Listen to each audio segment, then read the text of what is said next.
Representative, LPGMA Party List. At siya ho'y Pangulo rin, Presidente rin ng Regasco. Ka-Arnel, magandang umaga po sa inyo. It's nice to talk to you again. Apo, magandang umaga po at ganoon din po sa inyo mga tagapakinig. Opo. So, with this announcement ng Pangulo na tatanggalin ho yung buwis sa LPG, ano na ho ang magiging, magkano na ba ngayon ang presyohan ho natin ng LPG, regular na tangke, Ka-Arnel? Opo, ang presyo po natin sa ngayon, galing po ito sa 1,600 SRP. Oo. Ngayon po ay mababawasan ng 33 pesos, magiging 1,567. Yan po yung SRP lamang. Ibig sabihin yan na po yung pinakamataas. Yung may ibang mga area po na mas mababa pa po riyan. Yun, oo. Depende kasi nga sa lugar. Oho. So ano ho ang inyong reaksyon dito after this announcement ng Pangulo? Kumbaga, bago ho ito, ano ba ang estado natin when it comes to LPG consumption ng ating mga kababayan?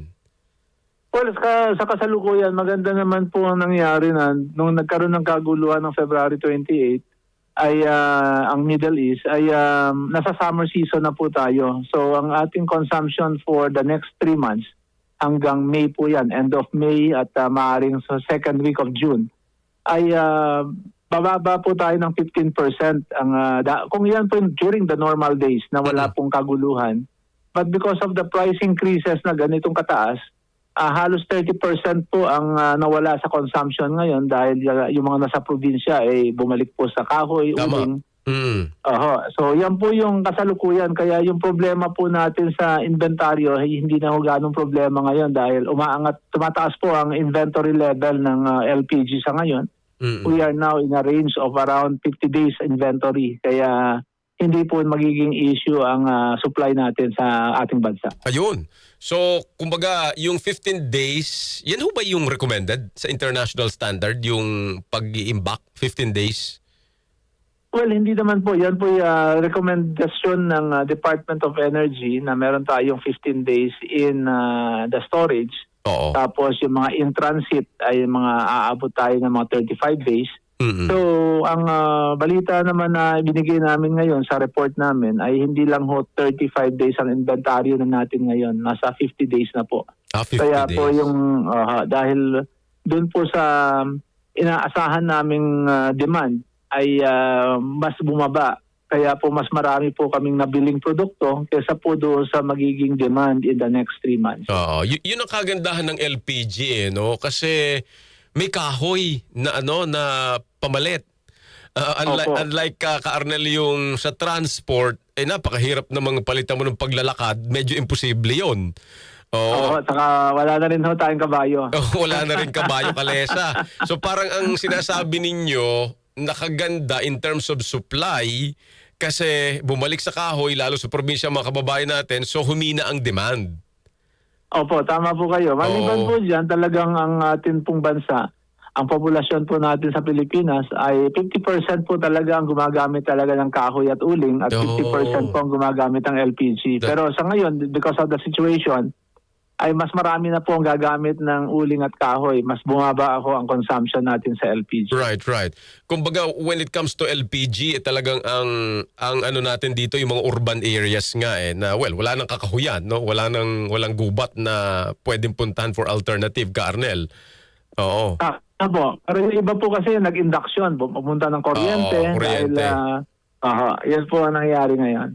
Sige. So with this tapya, so malaking bagay ho ito eh. So paano ito, kumbaga yung sinasabi nyo rin nga ho, prior to this crisis, parang the way I hear from you, parang hindi masyado, no? Na shake, yes, pero hindi masyado sa industriya. Tama ho ba yung ganong pakiramdam ko? So how will this affect, no, in the days to come, itong pagtatanggal na ito sa excise tax? Well, maliban po doon sa excise tax, dahil maliit po itong excise tax na 33 pesos kada 11 kilogram or 3 pesos per kilo. Ang malaking impact po yung feedstock na supposed to be ay sana'y humaba pa. Tama. Kasi ang laki po ng impact sa crude oil, ang binagsak po niyan. Which is ramdam po natin ngayong araw na ito dahil ngayon po yung araw ng malaking rollback ng diesel and gasoline. Yeah. Ang good news naman dyan, may effect din po yan sa LPG pagdating po sa shipping and transport cost. Kaya po ang masasabi ko po is let's wait for the next 3 to 4 days within this week. Kung magkakaroon pa po ng another round of price adjustment ang LPG, pero this time it is on the shipping cost naman. Right. Kaya maaari may pag-asa pa ho tayo may another round of rollback Oo. in the next 3 or 4 days. Opo. Oo. So ngayon kasi nasa 8 pesos ang inyong rollback. Tama ho, no? 3 piso pa lang po ang 3 rollback piso. natin ngayon. Oo, Opo, 3 alright. piso kada kilo. Alright. Kasi lahat naman ho talaga ng oil products apektado talaga nung yung hindi pagkakasundo ngayon sa peace talks, ano? Dahil Opo. yun nga, yung supply, no? Yung pagde-deliver ang number one na apektuhan diyan, particular nga sa Strait of Hormuz.